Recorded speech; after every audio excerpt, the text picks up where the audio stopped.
I'm Maribeth Decker and I'm with sacredgrove.com. I have to laugh because people thought it was right around Halloween, Scary Grove. It's not. And then there's the other one, which I kind of liked, which was sacredgroove.com, but it's Sacred Grove. And I'm an animal communicator and medical intuitive who does energy healing for animals, so I can communicate with them. I can find out some information about how they're feeling physically and also do healing. And I like to say that Sacred Grove is where people and pets heal and connect. I love that because, pets are such a huge part of our lives. We have such a pet loving country, which is like complicated with our other relationships with animals, I think. But animal communication might be something that's new for a lot of people, or like that there is this possibility. So I was wondering if you could just start by explaining to us what is animal communication. That's a great place to start because I didn't even know it existed until it started happening to me. And what it is when you start to connect mind to mind with a being from another species, not a human. And that's animal communication. So it's telepathic. But when I say telepathic, people think words, but just like in real life, we receive information various ways. And so telepathically, you can receive words, you can hear words, you can see pictures in your mind's eye. You can, and those can include memories. You can feel emotions. Um, there's all sorts of ways to receive information, and that all can fit under the telepathic mind-to-mind communication with an animal. And is this something that you feel like you have to have a special ability to do, or is it something that we can all tap into? Well, from my experience, and I think it's a it's a good example. I think we're all wired for it, and I think our animals are, I was going to say, I know our animals already have that sense of communicating telepathically. And if you've ever had your dog or your cat stare at you intently, I know they're saying, like, why don't you get this? I'm yelling it telepathically to you as loud as I can. Why are you not picking this up? Uh, because we're wired for it. Our brain is wired and our mind is wired to pick up information telepathically. And we just need to maybe turn on the switch or start practicing and looking for it rather than just becoming logical people and turning off the intuitive side because it's there for everybody. I think maybe part of it too, people might hesitate to think that communication can happen because there's resistance even to like seeing animals as having their own personality or consciousness. But if you have pets around you, you certainly know that that they You do. do. Yeah, you do. That always amazes me that some people limit the depth of another species um, abilities because they don't think like us. They don't make the same decisions. They don't solve problems the same way. But there's a lot of depth, especially we'll see it with our animals. I say they have their own personalities, peculiarities, and preferences, just like humans. True. And I'm curious because I have a dog, and I adopted him when he was 5, and he had been just like a yard dog in Florida, and I was living in a major city when I got him. So he'd never been walked and didn't ever meet other dogs. So at first I tried to get a dog trainer because I was like, oh, we'll just fix it. But it kind of strained our relationship, I thought, where now I'm like trying to modify everything he did. So I just kind of learned to build the world around that tendency instead of trying to fix him. And I'm just wondering, like, with that example, like, how can people learn to either communicate with their animal or maybe even listen to their animal to understand like what's going to make them feel safe or what they're asking for? Yeah, oh, okay, that is a good place to go. Um, sorry, I'm gonna think for a second here. Yeah, no worries. It was kind of a big question. Yeah. It- Yeah. the thing is to first, there's a couple mindsets. Oh, oh, Great. goody. Ziggy. Hello, Ziggy. You're There's a talking couple about mindsets, me. and there he is. Um, first you've got to believe that there is something going on in their brain that's worth connecting to, that there is a thought system, there is a full range of emotions. And then you have to start to think that, yes, I am able to do this. We might even be doing it at some level anyway, if you love your animal a lot. And many of us do these days, they're part of the family. There is some sort of connection there that you can really grow through your love.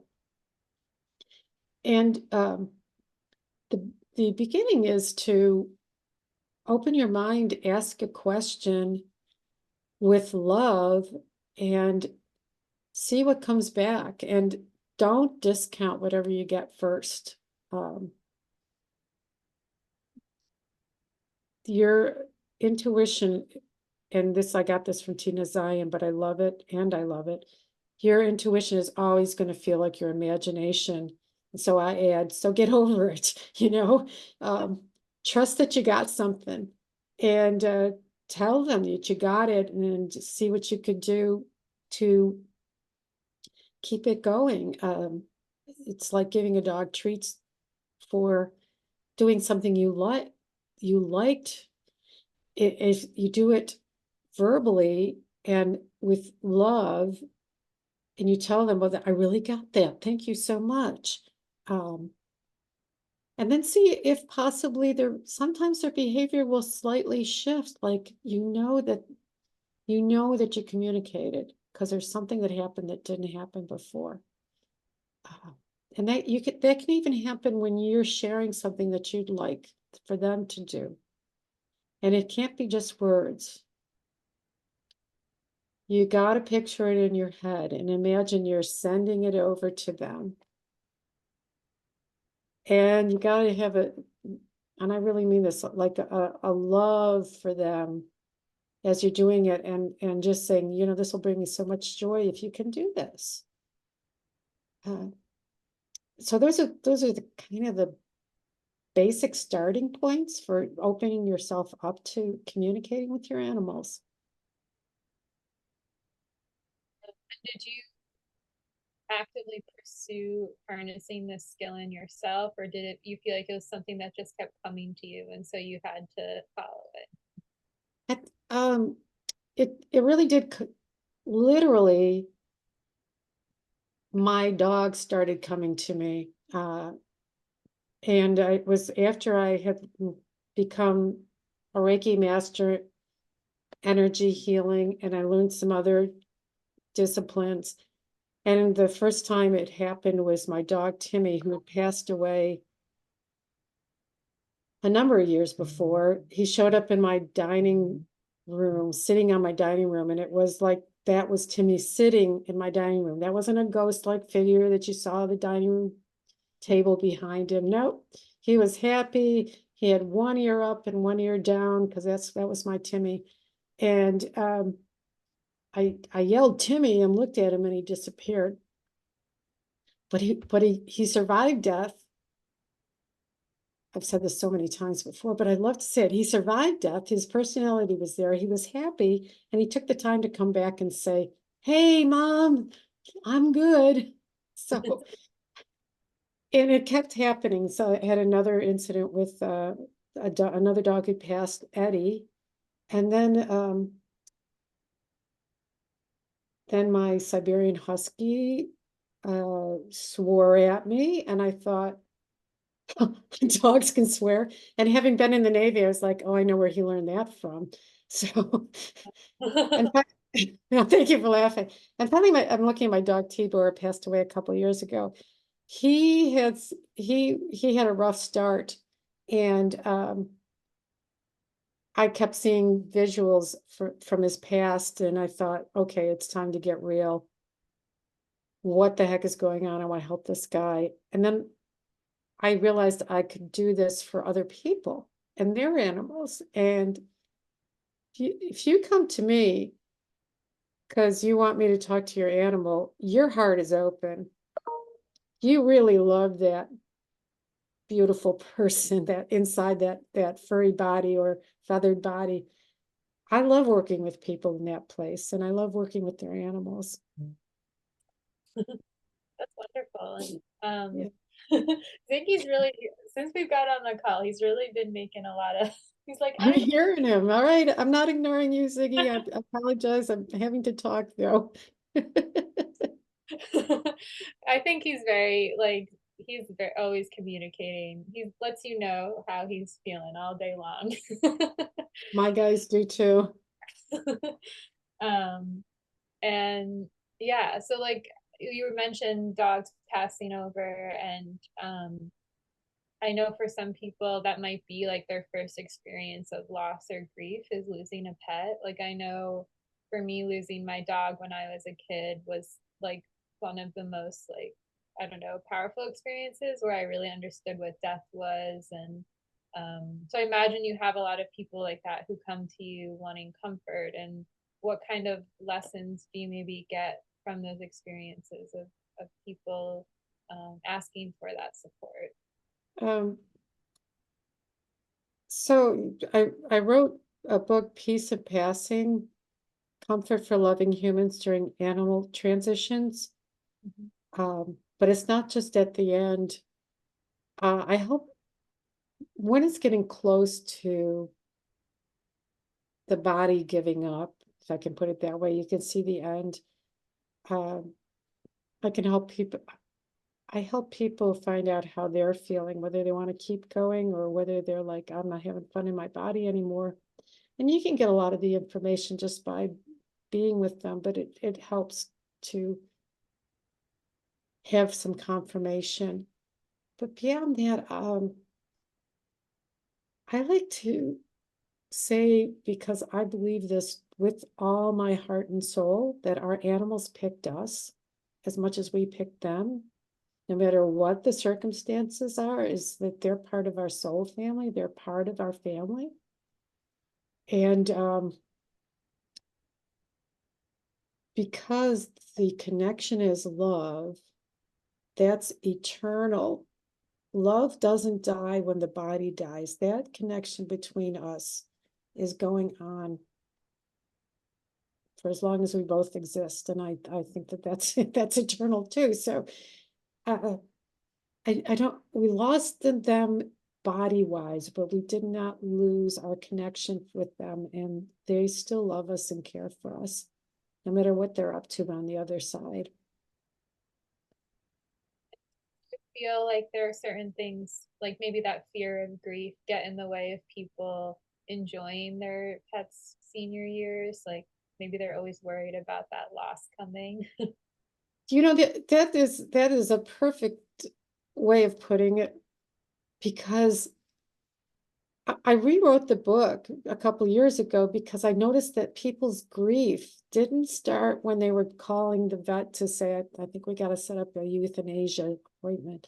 It started when the first bad news came. So it might have been that there's some kind of a disease or, illness that's, chances are things are going to get better, or we start to watch and see that our pets cannot do what they used to do.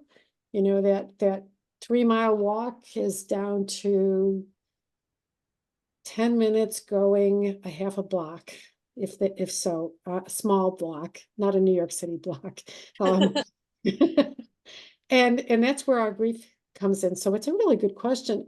And one of the things I always comes to mind is a saying that came from one of the Monty Python skits. I'm not dead yet.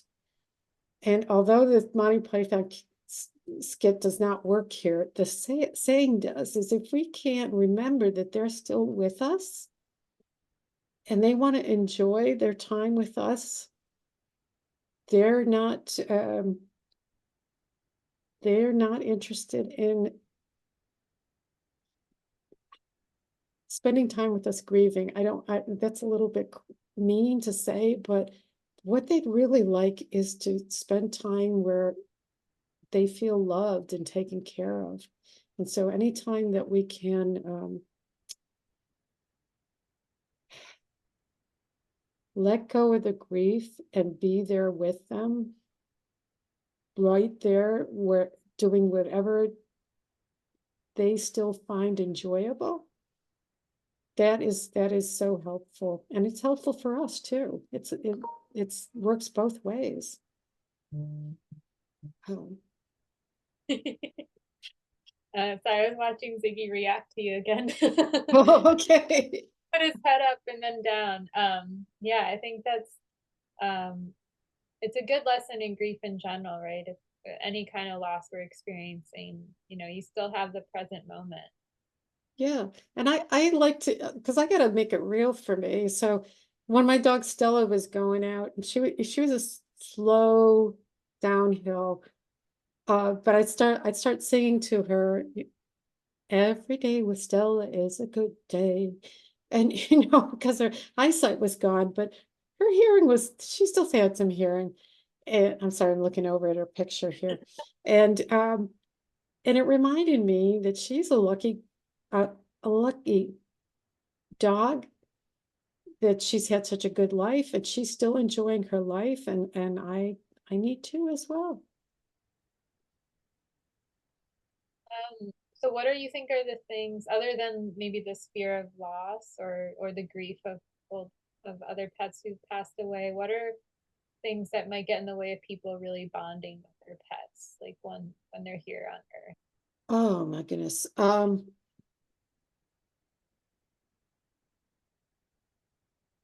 If you, and I have a feeling that people probably don't fit in this category who listen to your podcast, but if if you have the feeling that they only care about belly rubs and treats, and that's all you're good for, you're the human, that's going to get in the way of understanding what a deep relationship you can have with them. Um, and what else gets in the way?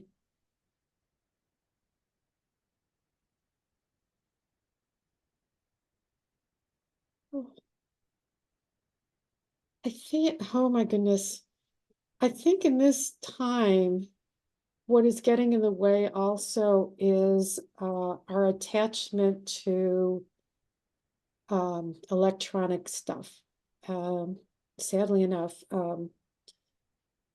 I tend to keep my phone at home when I walk the dogs because I want to be there completely with them.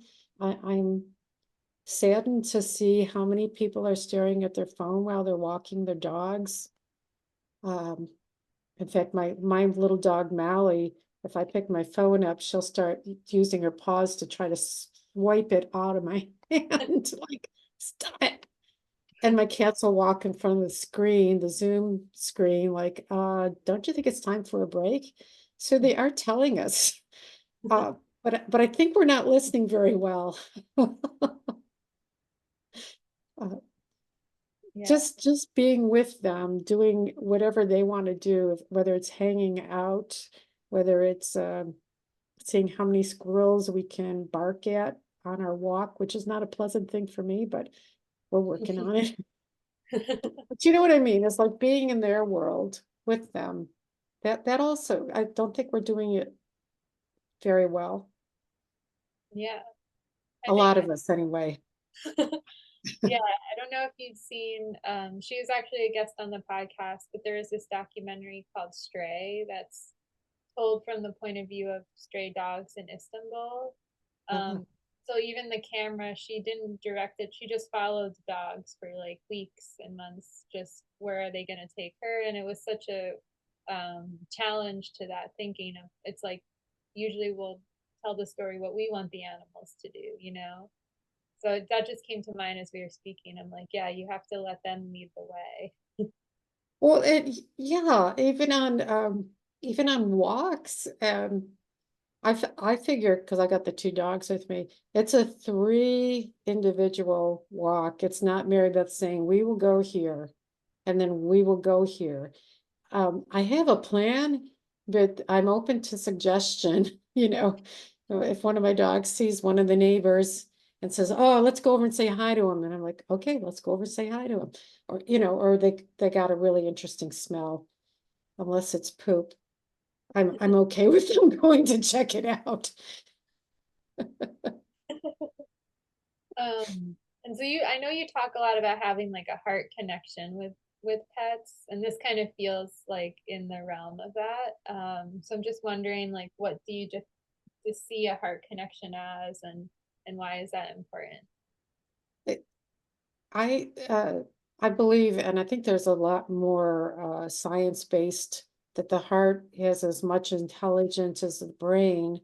And then where do we look? We look to the heart for compassion and love. There's that energy there on a spiritual basis. So for me, I I use something that I call the energetic green smoothie because the heart chakra is usually seen as a bright green. And I see as like we can make a connection. We can use our imagination to connect directly to their hearts with this green energy and then fill it out with love and feel it coming back to us. And so that is a really good practice if you want to increase them feeling your love. And also when you're communicating with them, if you do that very simple practice of imagining you two connected by this beautiful green light of love, heart to heart. Um, and if there's a bunch of you in the family, like my husband and I and two dogs and two cats, I sometimes see us all around in a circle and I see the heart connection going heart to heart back to me and moving through. So I, I I believe that that's the key, however you do it. And then my green smoothie is a really cool way to do it easy.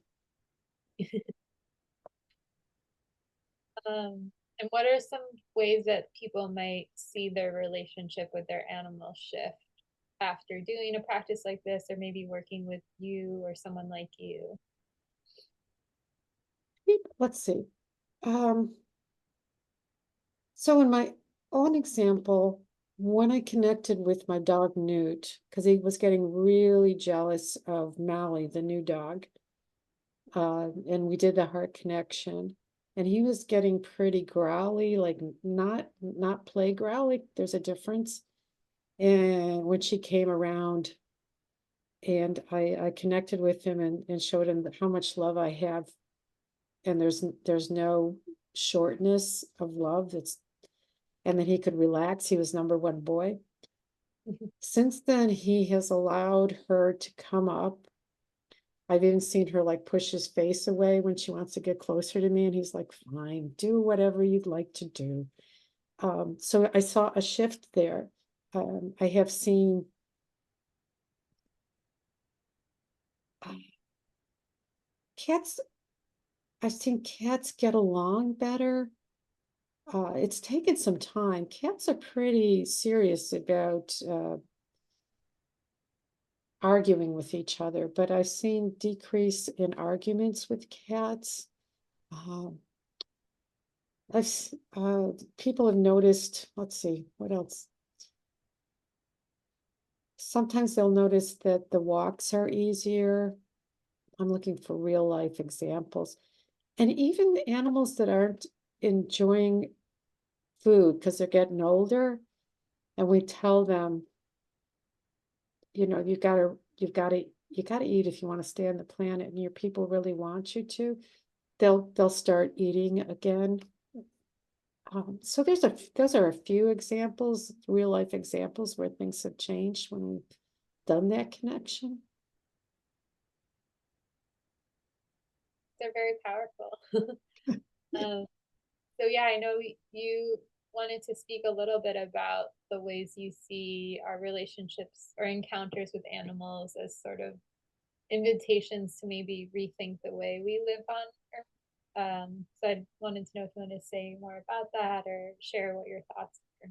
I'd like to try it. You're the first person I've going to try sharing this with, because I've had a fun with just yeah, imagining it. I imagine that if the species, at some level, the species, the non-human species are saying, huh, what are those humans doing? They're, you know, they're, I'm having less babies this year, and there just aren't, just not, there's not as many squirrels in the neighborhood that there used to be, or you know, whatever. They were all looking around saying, what's, it's changing, and the only ones making the big changes seem to be that human species.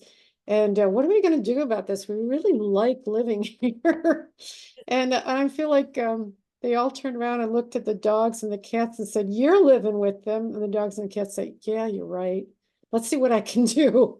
And so they're in there with a small but a big mission to open our hearts up and say, if you can have this relationship with me, human, could you start having this kind of relationship of caring and love for the rest of the species? You know, that we've all got families, no matter how they look, they don't look exactly like the human family, and we all have different ways of making it in the world, but we all want to be here.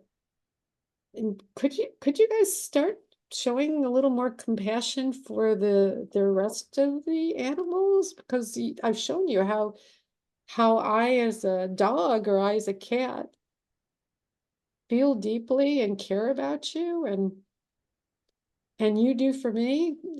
Can you open it up a little bit? Just saying.